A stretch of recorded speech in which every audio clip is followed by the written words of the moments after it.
Το αυλικό ένδυμα της Μαρίας Βοναπάρτη αποτελεί ίσως το εντυπωσιακότερο δείγμα της ενδυμασίας που η βασίλισσα Όλγα καθιέρωσε για τις γυναίκες του περιβάλλοντός της. Ακολουθώντας τόσο το παράδειγμα της προκατόχου της Αμαλίας, όσο και τα ιωθώτα στις ευρωπαϊκές βασιλικές αυλές, η Ρωσίδα Όλγα επινόησε ένα επίσημο ένδυμα που εμπνεόταν από την τοπική παράδοση, ενσωματώνοντας ταυτόχρονα στοιχεία της ευρωπαϊκής μόδας.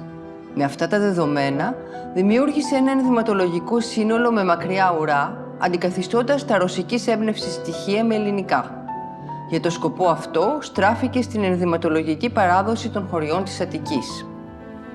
Από το γυλαίκο της νηφικής φορεσιάς, τη γκρίζα, κράτησε το υλικό κατασκευής, δηλαδή τη λευκή τσόχα, και τα βασικά διακοσμητικά στοιχεία. Τις πρόσθετες φαρδιές ταινίες από διαφορετικό ύφασμα στις παρυφές και τους στιλίσκους με τους επίραπτους χρυσογεντωμένους ρόδακες στην πλάτη. Προσάρμοσε όμως το σχήμα του γυλαίκου στην αισθητική της μόδας της εποχής, τονίζοντας τη μέση. Το δεύτερο στοιχείο της τοπικής παράδοσης με το οποίο η Όλγα αμπόγιασε την αυλική ενδυμασία ήταν ο κεφαλόδεσμος. Το ξελίτσι, το επιμετώπιο κόσμημα της φορεσιάς της Αττικής, αντικαταστάθηκε εύκολα από μία τιάρα. Ο κεφαλόδεσμος συμπληρώθηκε με ένα μεταξωτό κεφαλομάντιλο με χρυσά κρόσια στις στενές άκρες, που ελάχιστα διαφέρει από την μπόγια, το αντίστοιχο νηφικό κεφαλομάντιλο της Αττικής. Πέρα όμως από τα μορφολογικά στοιχεία που η ενδυμασία αυτή δανείστηκε από τη μεσογείτικη φορεσιά, τα ίδια τα υλικά από τα οποία κατασκευαζόταν παραπέμπουν στην ελληνική ενδυματολογική παράδοση. Χειροποίητα μεταξωτά υφαντά, τερζίδικο χρυσοκέντημα, δαντέλα κοπανέλη. Μια επιπλέον νότα ελληνικότητας προσέθεταν τα νεοκλασικά διακοσμητικά θέματα των κεντημάτων, όπως κυρίως ο μέανδρος και σπανιότερα το ανθέμιο. Στην κατά βάση λευκή αυτή ενδυμασία, το μόνο διαφοροποιητικό στοιχείο ήταν το χρώμα της βελούδινης μπορντούρας του γυλαίκου και της φούστας με την ουρά. Υιοθετώντας και εδώ το τυπικό της ρωσικής αυλής, η επιλογή του χρώματος υπόκειτο σε κάποιους κανόνες.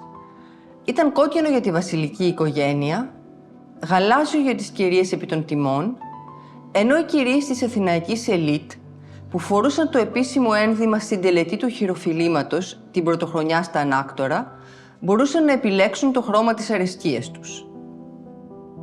Πέρα από την κόκκινη μπορντούρα, η ενδυμασία της πρωτήπισσας Μαρίας δηλώνει τη βασιλική της προέλευση και από τον πλούτο του διακόσμου της. Η Γαλλίδα Μαρία Βοναπάρτη, η τελευταία Βοναπάρτη όπως συνήθιζε να λέει, απόγονος του Ναπολέοντα και κληρονόμος μιας σημαντικής περιουσίας, παντρεύτηκε το 1907 τον δευτερότοκο γιο της Όλγας, πρίγκιπα Γεώργιο, γνωστό από τη θητεία του στο αξίωμα του ύπατου αρμοστή της Κρητικής Πολιτείας. Ζώντας μεταξύ Γαλλίας και Ελλάδας, η Μαρία Βοναπάρτη θα μείνει στην ιστορία ως η πρώτη γυναίκα ψυχαναλήτρια. Υπήρξε μαθήτρια του Φρόιντ, τον οποίο θα φυγαδεύσει από την ναζιστική Βιέννη το 1938 και προτεργάτρια της ψυχανάλυσης σε Γαλλία και Ελλάδα. Παρά τις δυσκολίες στο γάμο της, τη διαμονή της κατά βάση στη Γαλλία και την εμπλοκή της στους ψυχαναλυτικούς και πνευματικούς κύκλους της Ευρώπης, θα διατηρήσει μέχρι τέλους μια χαλαρή αλλά σταθερή σχέση με την ελληνική βασιλική οικογένεια.